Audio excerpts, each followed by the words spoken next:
"You're a lunch lady, Miss Peterson. Your job is to serve the food, not question my authority." But he didn't know he was talking to a master sergeant who ran logistics for an entire combat brigade in a war zone. Art Corrigan cradled his lukewarm coffee, the ceramic mug a familiar weight in his hands. From his usual corner table, he had a perfect view of the Oak Creek Veterans Hall.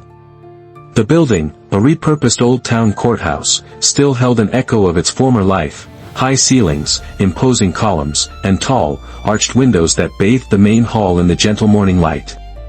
But the stern benches of justice had been replaced with mismatched, comfortable armchairs and round tables where laughter and quiet conversations flowed as freely as the coffee.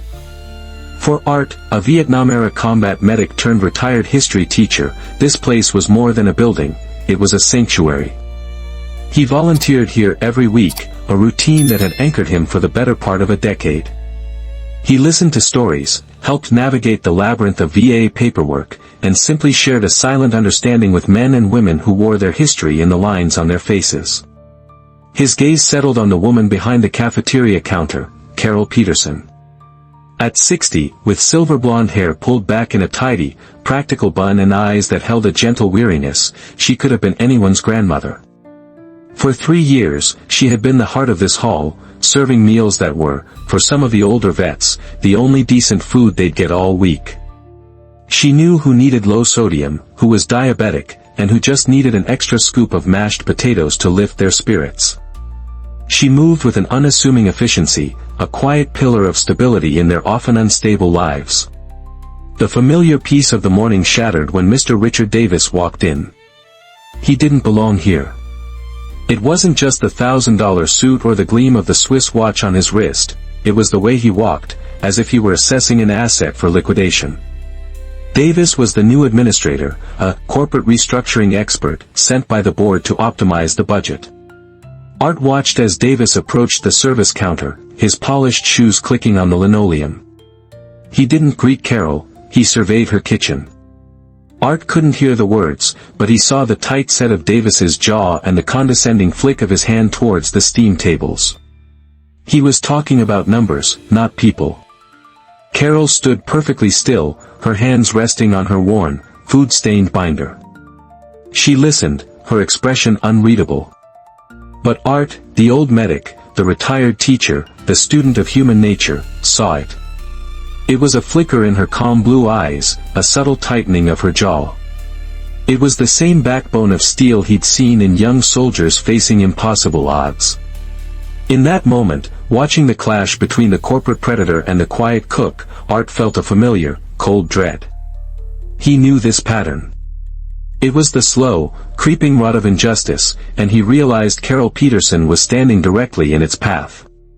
The changes began the following Monday, and they were as brutal as they were swift.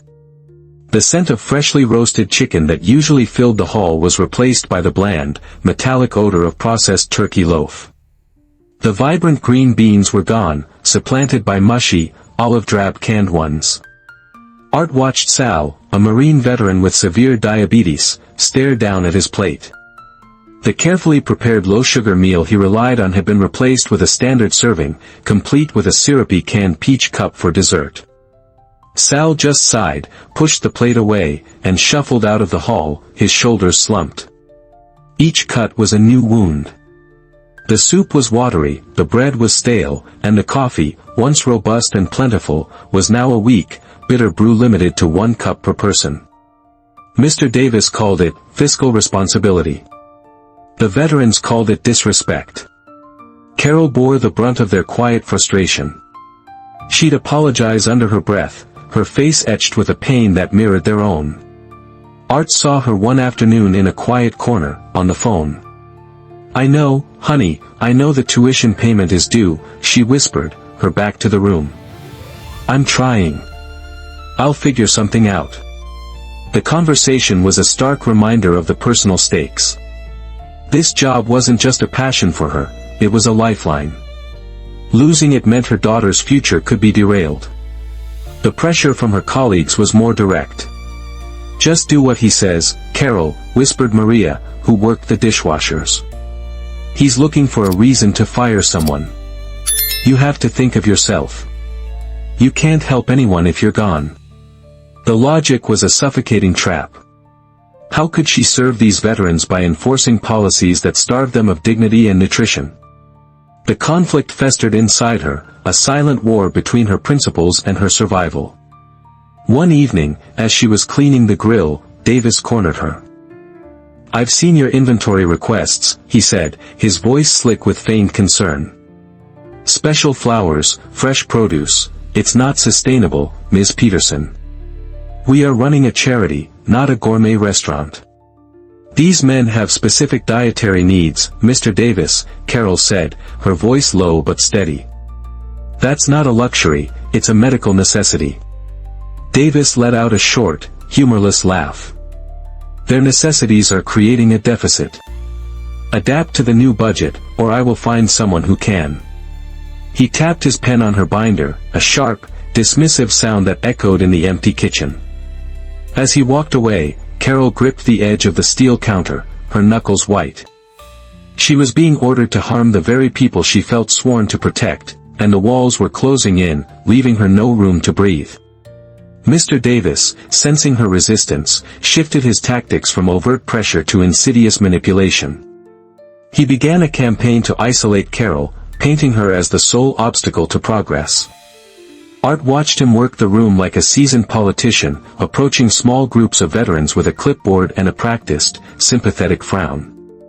"We're trying to secure the hall's long-term future," Davis would say, his voice dripping with false sincerity. "But we're meeting some internal resistance to modernizing our kitchen operations. Some people are very set in their ways." He never used Carol's name, but everyone knew who he meant. He was skillfully framing her dedication as stubbornness, her advocacy as insubordination. He was turning the men she fought for against her. The strategy was brutally effective. Seeds of doubt were planted. Whispers started. "Maybe he has a point," one vet muttered to another. "Maybe Carol is being a little difficult." She could feel the shift in the atmosphere. The easy smiles she used to receive were now tinged with uncertainty. The camaraderie that once fortified her now felt fragile, threatening to crack. The final move was a checkmate. An email was sent out to all staff and volunteers, announcing a mandatory, all-hands meeting the following Friday. The subject, implementing the Oak Creek Forward Initiative. The agenda was simple: Mr. Davis would present the finalized budget, and key department heads would publicly affirm their commitment to its implementation.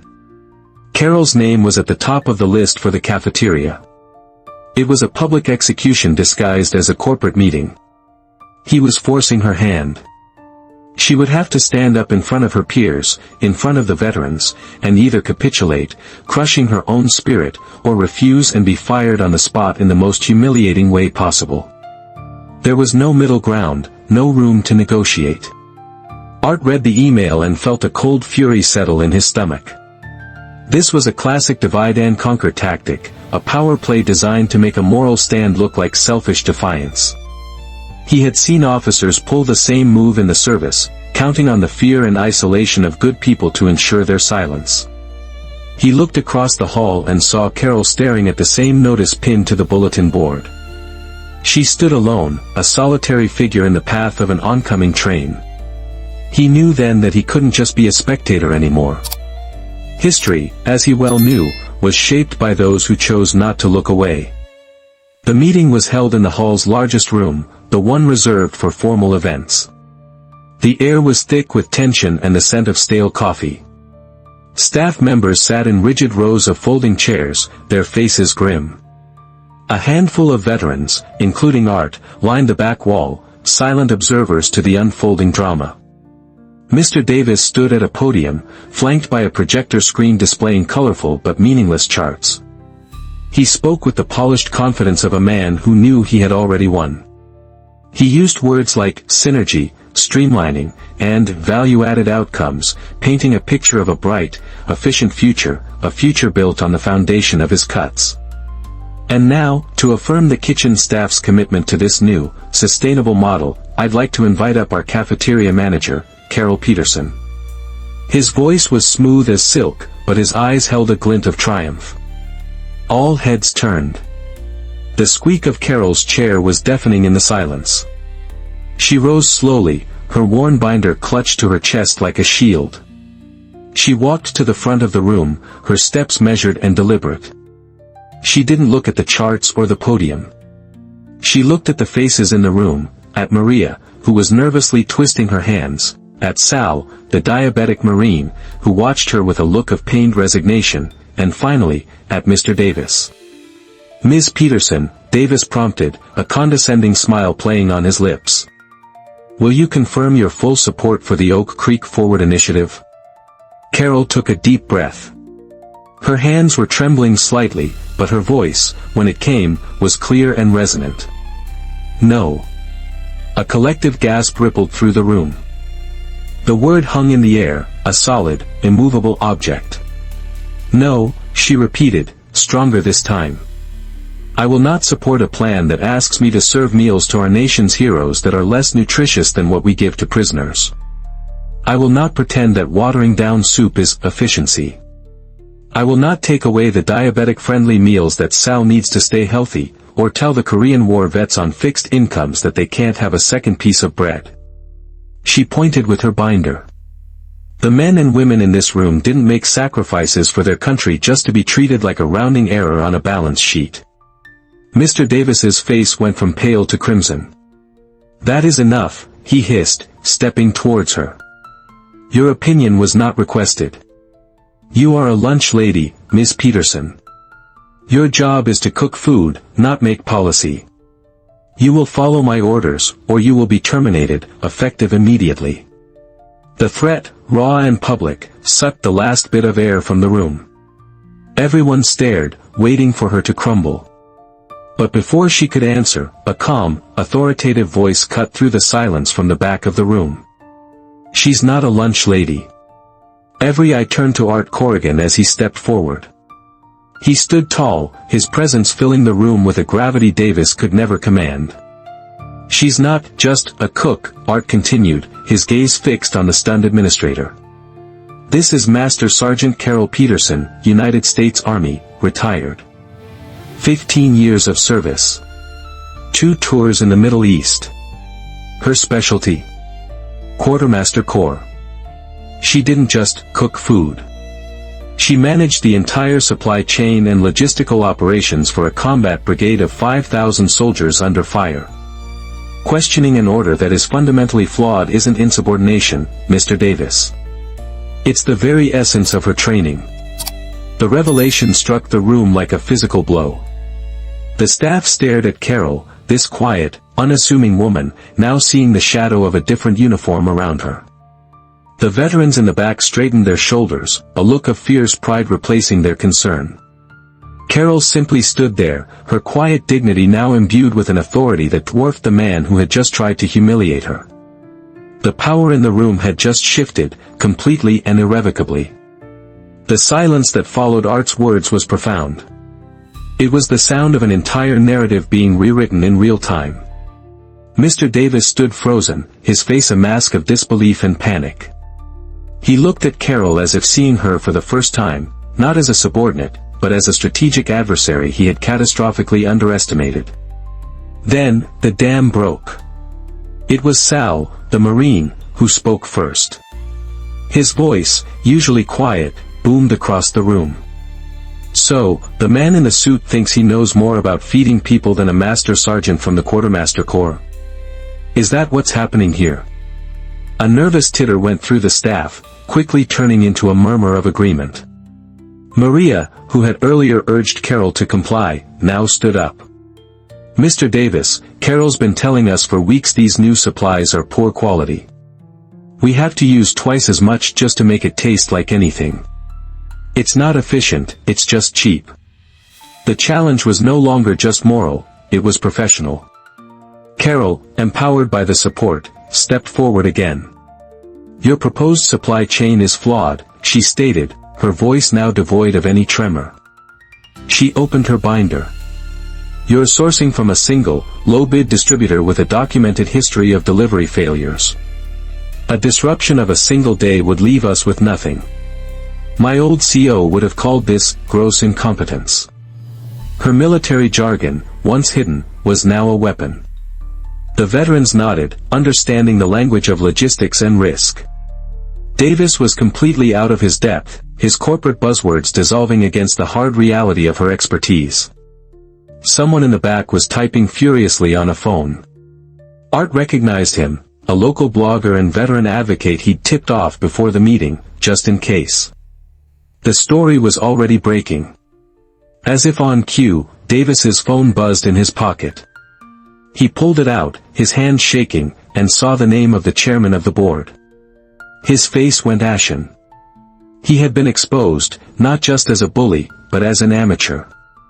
He had tried to silence a cook and had instead picked a fight with a decorated military leader in a room full of soldiers, all while a reporter was taking notes. His attempt to salvage the situation was pathetic. She should have disclosed her background, he sputtered. Art stepped forward one last time. Why? So you would have taken her seriously? She shouldn't have to show you her medals for you to show her respect, Mr. Davis. Her 3 years of dedicated service right here should have been enough. The room erupted in applause. It wasn't just for Carol, it was for the principal she represented. Mr. Davis didn't answer the phone. He simply shoved it back in his pocket, gathered his papers with trembling hands, and walked out of the room, the sound of the clapping following him down the hall like a verdict. Mr. Davis submitted his resignation within the week, citing personal reasons. His replacement was a retired Air Force colonel, a woman who understood that a mission's success is measured by the well-being of its people, not just the numbers on a spreadsheet. Her first official act was to promote Carol Peterson to Director of Food Services and Operations. The proposed cuts were not just shelved, they were shredded. Armed with a proper budget and the full respect of the new leadership, Carol did what she did best, she built a system that worked. She designed a comprehensive nutrition program, collaborating directly with the VA hospital to meet the specific health needs of the veterans. She established relationships with local farms for fresh produce, creating a program that was both fiscally sound and deeply nourishing. The aroma of real food and renewed hope returned to the Oak Creek Veterans Hall. Art continued his weekly volunteer shift, but now with a renewed sense of faith. He watched Carol in the kitchen, no longer just a cook, but a leader in her element, commanding respect not with a loud voice, but with quiet competence. Her stand reminded him of a truth he'd learned long ago: the uniform comes off, but the oath to serve and protect never truly expires. It follows you into civilian life, into community halls and kitchens, shaping your choices and defining your character. Carol's courage validated every difficult choice he had ever made. It was a testament to the quiet heroes who don't seek recognition but refuse to back down when it matters most. Her story reminds us that true strength isn't about the rank on your shoulder, but the integrity in your heart. What did you think of Carol's stand? In our own lives, we often face moments where it's easier to stay silent. Share your thoughts in the comments below, and please, always comment with respect for one another's experiences. If this story of everyday courage moved you, please like, share, and subscribe for more stories about the heroes living among us.